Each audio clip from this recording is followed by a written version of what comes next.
from Debt Sucks University and Michelle Shanks from Summit Credit Union. They're answering your money-related questions. You both may have different views on this. This question is it better to use a home equity line of credit to pay off your credit cards? So, Janae, we'll start with you. In my opinion, no, mainly because you're putting debt onto your house.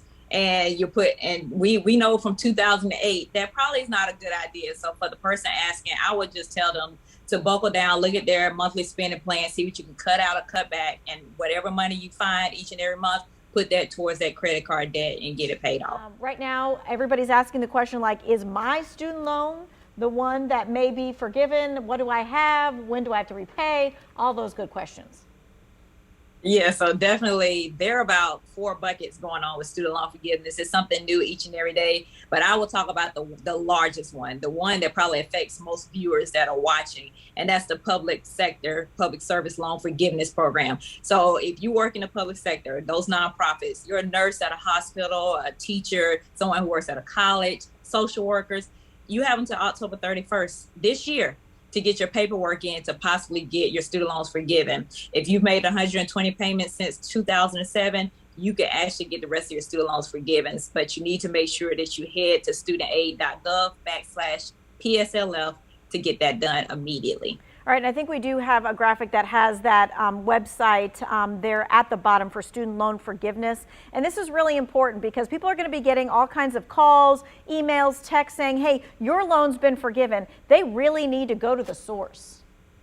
They definitely do. I get DMs, direct messages, phone calls every single day saying, Janae, this person called me, this person called me. They want me to pay them $500 or $1,000 to fill out this application. Where exactly is the application, Janae? Do I need to pay these people? And I'm having to actually do videos on social media and saying these scammers are here. And every time something is forgiven, a student loan forgiveness comes out, they come out the woodwork. So don't pay anybody to do something with the government that you can do yourself. Okay, and one more quick question before I hand it over to Michelle. This person's asking, are government workers public sector? They definitely are, from the city to the state to the federal. So if you work for the government, you are qualified for this, as well as everybody that's in the military. Make sure that you go and get this student loan forgiveness if you qualify for it. Is this true? What can they do?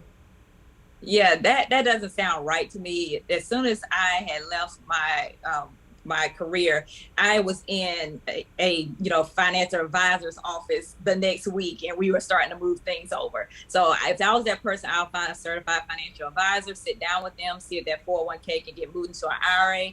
And if it can't, then it's time to start talking to a lawyer, because 2 years, you don't know where those owners are going to be. Question is for you, Janae. It says, my son just finished his first year of college. All of his student loans are in my name, which increases my debt. My question is, where are the loans like what I had, that I had to pay back after graduation with them being in my name? Yeah, so basically, unfortunately, this parent has added more debt to their name. So if they went to school and they have student loan debt, they have to pay that back. And now they have to pay this loan back, which more than likely is a Parent Plus loan. And it's in your name, which means even if he doesn't graduate or that child doesn't graduate, you still have to pay it back. So I will go ahead and make maybe a decision with that child right now, that student, and say, you're going to pay this back. This has to do with you going to school. And for the parents who are out there that, got students that are about to graduate from high school, please understand, if a college costs too much and you have to take out a Parent Plus loan, you really need to find another college to go to. It's too expensive for you and your family, unfortunately. Okay, and that is something that you learn through after you figure out how much you're getting through FAFSA and things of that nature. And if you have to take, your recommendation is if you have to have a Parent Plus loan, that is probably something that you need to look at going to somewhere else to not spend that money. Okay.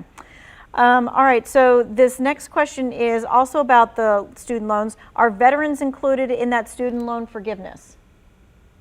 So with the student loan forgiveness for the public service, this is only after 2007. That's when it went into place. So if you served or you had student loans after that, then that is the one that you can, qualify for and be able to fill out the application and possibly get your student loans forgiven. But you had to start your payments. You had to have those 120 payments after 2007.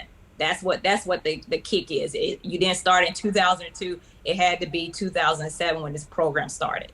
Okay. All right. And as we head to break, we've got one more segment, but as we head to break, we're going to put up that graphic one more time that shows you the website of where you can go to check your eligibility for the student loan forgiveness. And again, this is for those that are in the private sector. Take a screenshot of this with your phone right now as we head to break so that you'll be able to have that cryptocurrency and how cryptocurrency has kind of just like plummeted. And so people want to know, all right, should I invest now that it's low and buy a whole bunch? I would say no. I've been telling people from the beginning to be very aware of what you're doing with your money, especially in things that you probably don't understand as much. So it has went from 66,000 now to, as of today, 29,000. It is taking a beating across the board, and they don't know if this is the bottom yet, if it's going to keep going. So a lot of people have lost a lot of money, their life savings. Some people have talked on different threads about committing suicide. This is actually a very serious issue. So I always tell people, please invest in something that you know. Get you a certified financial advisor and have mutual funds, things that actually have some backing to it. And if you can, just stay away from crypto. I don't care who calls you, what family member tells you to come and be with them in Bitcoin. So annualcreditreport.com is what it is. Okay. This is a question about a loan. My daughter bought a vehicle a couple of years ago. I am the co-signer.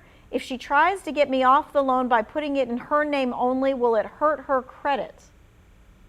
I don't even know if she can do that.